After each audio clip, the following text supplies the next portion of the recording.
ಇನ್ನು ಮೂರನೇ ಪ್ರಕಾರ ಜೀರೋ ಬರಬೇಕು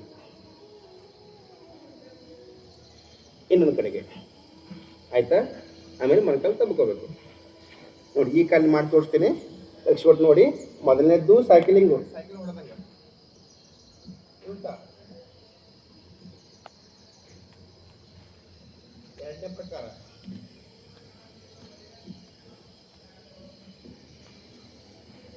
ಉಲ್ಟಾ. ಮೂರನೇ ಪ್ರಕಾರ ವೃತ್ತಕ ತಿರ್ಸ್ತೀವಿ, ರೌಂಡ್ ಆಗಿ ದೊಡ್ಡ ವೃತ್ತ ಅಪೋಸಿಟ್ ಮೇಲೆ. ಆಮೇಲೆ ಮೊಣಕಾಲು ತಡ್ಕೋಬೇಕು.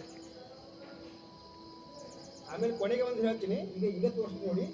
ಇದು ಪವನ ಮುಕ್ತಾಸನ ಅಂತಾರೆ. ಈಗ ಮಾಡಂಗಿಲ್ಲ, ಕೊನೆಗೆ ಮಾಡಬೇಕು. ಆಮೇಲೆ ನೆನಪಿಗಳು ಅಷ್ಟೇ, ಮತ್ತೆ ತೋರ್ಸಕ್ಕೆ ಟೈಮ್ ಆಗ್ತದೆ ಅಂತ ತಿಳ್ಕೊಂಡು ಈಗ ತೋರಿಸ್ತೇನೆ. ಇದಕ್ಕೆ ಪವನ ಮುಕ್ತಾಸನ ಅಂತ ಕರೀತಾರೆ, ಆಯ್ತಾ? ಆಮೇಲೆ ಎರಡಕ್ಕೆ ಈ ರೀತಿ ಇಟ್ಕೊಂಡು ಒಂದು ಕಡೆ ಮೊಣಕಾಲು, ಒಂದು ಕಡೆ ಮುಖ. ಇದು ಜಾಯಿಂಟ್ ರಿಲೆನ್ಸ್ ಆದ ನಂತರ ಕೊನೆಗೆ ಮಾಡಬೇಕು. ಮತ್ತು ಮಾಡೋ ತೋರಿಸೋ ಟೈಮ್ ತಿಳ್ಕೊಂಡು ಈಗ ತೋರಿಸ್ತಾ ಇದ್ದೀನಿ. ಇವು ಎರಡು ಆಸನ ಮಾಡ್ಕೊಳ್ಳಿ.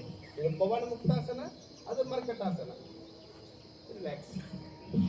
ಈಗ ಎಡಗಡೆ ಬರಲಿ, ಈಗ ಕೂತ್ಕೋಬೇಕು. ಮಾಡ್ತೀರಾ? ಮಲ್ಕೊಳ್ಳಿ.